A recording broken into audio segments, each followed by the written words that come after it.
আজিকরে thread কালচারে 59 জনের বিরুদ্ধে অধ্যক্ষের কাছে রিপোর্ট দিয়েছে তদন্ত কমিটি। পাশাপাশি 13 জন চিকিৎসকের বিরুদ্ধে পৃথক তদন্ত কমিটি গঠনের সুপারিশ করা হয়েছে। অভিযুক্ত 59 জনের মধ্যে অধিকাংশই ইন্টার্ন, হাউস স্টাফ এবং জুনিয়র ডাক্তার। রিপোর্টে 40 জনের বিরুদ্ধে পুরোপুরি অভিযোগের সত্যতা পাওয়া গিয়েছে। 14 জনের বিরুদ্ধে অভিযোগের প্রমাণ অধিকাংশই পাওয়া গিয়েছে। সেক্ষেত্রে আরো অনুসন্ধান করতে হবে। বাকি 5 জনের বিরুদ্ধে অভিযোগ অনেকটাই দুর্বল। এরই মধ্যে আজিকরে প্রাক্তনীদের বিরুদ্ধে ভুয়ো অভিযোগ করা হয়েছে থানায়।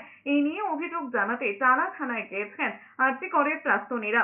এদিকে বিতর্কিত চিকিৎসক বিরূপাক্ষ বিশ্বাসকে সাসপেন্ড করেছে আইএমএ বেঙ্গল। আজিকর কাণ্ডের পর একের পর এক অভিযোগে ওঠে বিরূপাক্ষের বিরুদ্ধে।